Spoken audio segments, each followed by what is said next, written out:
ఒక్కసారి కొమ్మూరి గోల్డ్ కి కాల్ చేయండి. తాకట్లో ఉన్న మీ బంగారాన్ని విడిపించి మార్కెట్ ప్రైస్ కి వాళ్ళు కొనుక్కుని మిగతా డబ్బులు మీకు ఇచ్చేస్తారు.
ఈరోజు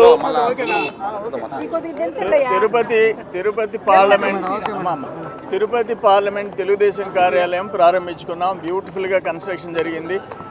ప్రధాన కార్యదర్శి దివాకర్ రెడ్డి గారు 2 నెలల్లో దీన్ని కన్స్ట్రక్ట్ చేయించారు. ఒక కేంద్ర మాజీ మంత్రి ఒక జిల్లా అధ్యక్షురాలుగా ఈరోజు బాధ్యతలు స్వీకరించిందంటే నిజంగా స్వాగతించాల్సిన విషయం. అట్నే తుడా చైర్మన్ దివాకర్ రెడ్డి గారు కూడా యాక్టివ్ రోల్ ప్లే చేసేవాడు. ఈరోజు ఈ బిల్డింగ్ 2 monthsలో కట్టించాడంటే మేమందరం కూడా కార్యకర్తలు అందరూ రుణపడి ఉన్నారు.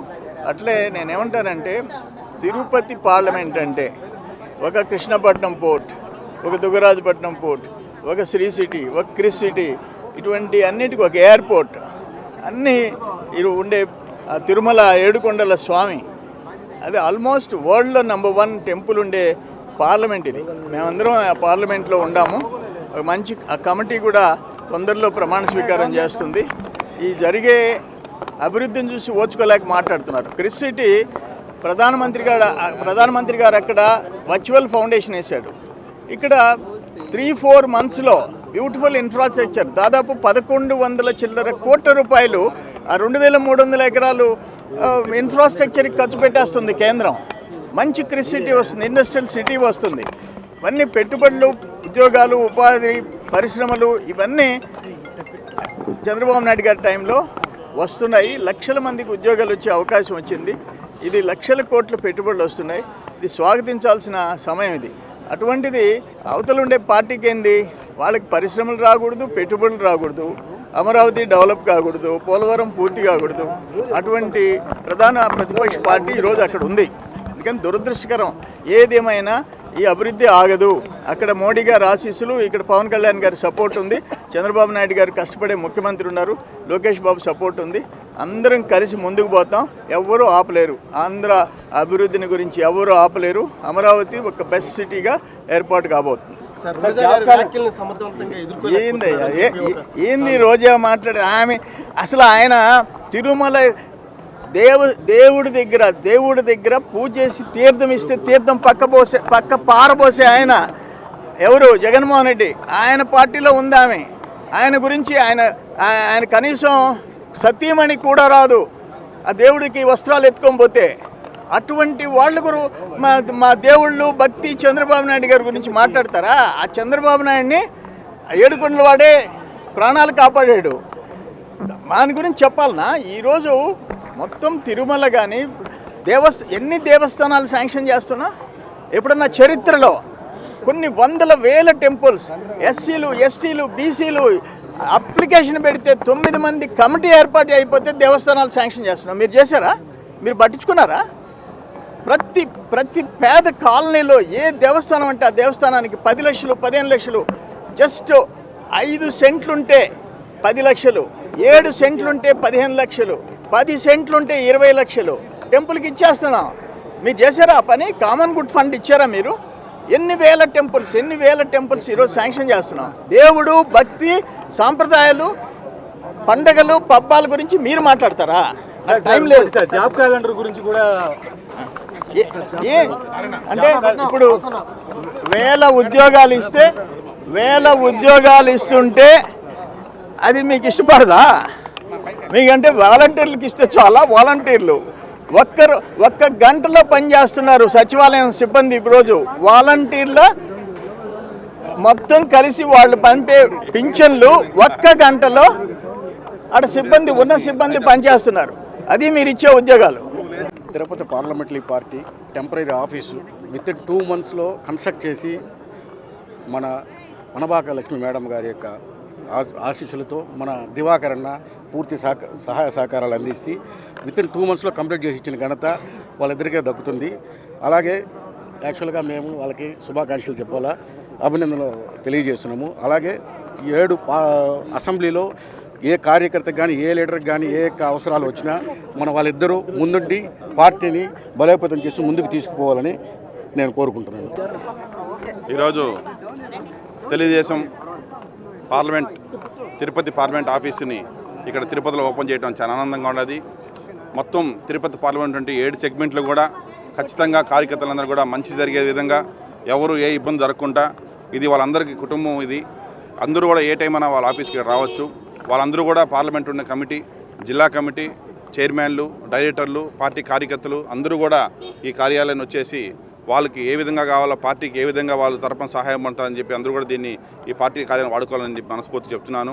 అదేవిధంగా ఈరోజు రాష్ట్రంలో చూసినట్టయితే మన ముఖ్యమంత్రి చంద్రబాబు నాయుడు గారు, మన యువనాయకు నారా లోకేష్ గారు వాళ్ళు ఎంత కష్టపడుతున్నారు. రాష్ట్రాన్ని భారతదేశంలో మొట్టమొదటి స్థానానికి పెట్టే విధంగా ఈరోజు రాత్రి పగులు కష్టపడుతూ దేశాలు తిరుగుతూ ఎన్నెన్నో కంపెనీలు తీసుకొని వస్తూ ఎంతోమందికి ఎంప్లాయ్మెంట్ ఇవ్వాలని చెప్పేసి స్త్రీ శక్తి కూడా అందరూ బాగుండాలని, మొన్న వికలాంగులకు కూడా ఫ్రీ బస్ పెట్టడం, మనం చెప్పిన సూపర్ 6 కాకుండా ఇంకా చెప్పనినట్టు కూడా చేయడం కూడా అది ఒక ఎన్డీఏ కూటమికే చెల్లుబాటు అయింది. ఎందుకంటే మీకు అందరూ తెలిసి ఈరోజు మనకు 2019-2024 వరకు రాష్ట్రం ఏ విధంగా అతలాకొతలం అయిపోయింది. అన్ని విధాలుగా ఈరోజు రహదారులు లేవు, డెవలప్మెంట్ లేవు, కంపెనీలు లేవు, ఏమీ లేవు. కానీ వచ్చేటువంటి 20 నెలల్లోనే ఈరోజు చూస్తుంటారు మీరు ఎన్ని రహదారులు వచ్చాయి, డెవలప్మెంట్స్ ఎన్ని జరుగుతున్నాయి, కంపెనీస్ ఎన్ని వచ్చాయి. అదేవిధంగా ఈరోజు మా తిరుపతి పార్లమెంట్కి ఉన్నటువంటి అదృష్టం ఏంటంటే మనకు ఒక స్ట్రీట్ సిటీ ఉంది. రేణిగుంట్లో డిక్సాన్ కావచ్చు, సిలికాన్ కావచ్చు, కార్బన్ కావచ్చు, అదేవిధంగా ఎయిర్పేట్లో ఐఐటి కావచ్చు, ఐసర్ కావచ్చు, ఇట్లా చెప్పుకుంటూ పోతే నెంబర్ ఆఫ్ కంపెనీస్ ఉన్నాయి మనకు. అదేవిధంగా పోర్ట్ కూడా ఈ పార్లమెంట్గా వస్తుంది, ఎయిర్పోర్ట్ ఉంటుంది, 2 రైల్వే జంక్షన్స్ ఉన్నాయి. సో కాబట్టి ట్రాన్స్పోర్ట్కి చాలా ఇది. ఒక పక్క చూస్తే మనకు తమిళనాడు బార్డర్ ఉన్నది. సో కాబట్టి డెవలప్మెంట్ ఎక్కువ సోర్సెస్ ఉంటుంది. అదేవిధంగా ఈరోజు యువతంతా కూడా ఇక్కడ ఉన్నట్టుగా తెలుగుదేశం పార్టీ కార్యకర్త ఉన్నట్టుగా రాష్ట్రంలోనే ఇంత స్ట్రాంగ్ అయిన పార్టీ, స్ట్రాంగ్ యువత పార్టీకి ఉన్నారు. సో కాబట్టి ఎప్పుడు కూడా యువతంతా కూడా మంచిగా ఎదగాలని చెప్పి వాళ్ళ వెనకాల ఎప్పుడు కూడా నా వంతు సహాయంగా నేను జిల్లా అధ్యక్షుడిగా జిల్లా జనరల్ సెక్రటరీగా నేను వాళ్ళకి ఎప్పుడు కూడా నేను సహాయంగా ఉంటానని చెప్పి మనస్ఫూర్తిగా కోరుకుంటూ ఈ అవకాశం ఇచ్చిన ప్రతి ఒక్కరికి పేరు నేను మనస్ఫూర్తి ధన్యవాదాలు చెప్తున్నాను.